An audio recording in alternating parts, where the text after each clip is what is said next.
brought you by Silver Pumps and Motors. Top quality और consistent performance के लिए सिर्फ सिल्वर पंप्स नाम याद रखना। ఏం మెసేజ్ ఇచ్చారు సమాజానికి?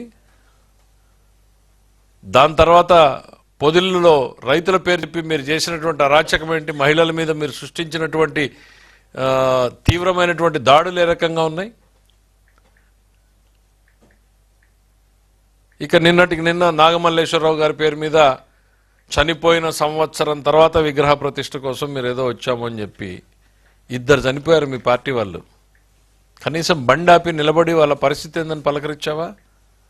కర్కశ హృదయం మీది. ఒక్క సెకండ్ కూడా ఎవరు మీ వాళ్ళు ఆపలా. అతను కింద పడితే ఎత్తి అతను ఆడ రోడ్ డివైడర్ మీద పడేసి వెళ్ళిపోయారు. మళ్ళీ మా ప్రభుత్వం అతను 108 సర్వీసెస్ పంపించి హాస్పిటల్కి చేర్చింది, కానీ ప్రాణం పోయింది.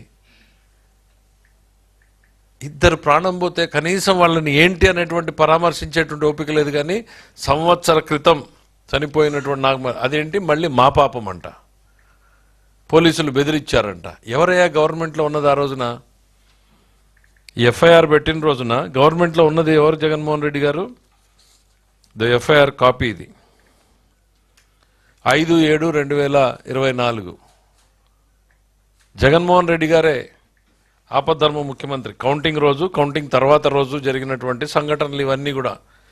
బెట్టింగ్ కట్టాడు, బెట్టింగ్లో డబ్బులు ఊర్లో వాళ్ళందరూ వచ్చి ఆయన మీద తిరుగుబాటు ఏదో చేస్తే ఒకరు మీద ఒకరు పోయి పోలీస్ స్టేషన్లో కంప్లైంట్లు ఇచ్చుకున్నారు.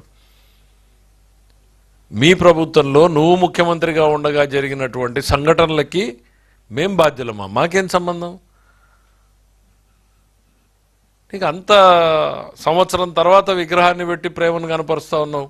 మరి సొంత బాబాయ్ కుటుంబాన్ని పరామర్శించలేకపోయావు. 5 ఏళ్ళు 6 ఏళ్ళు అయిపోయినా బాబాయ్ కూడా ఓ విగ్రహాన్ని పెట్టించుండొచ్చు కదా. విగ్రహాల పేరుతో పర్యటనలు చేసినటువంటి చరిత్ర మనకు ఉంది కదా. ఈ రాష్ట్రం మొత్తం మీద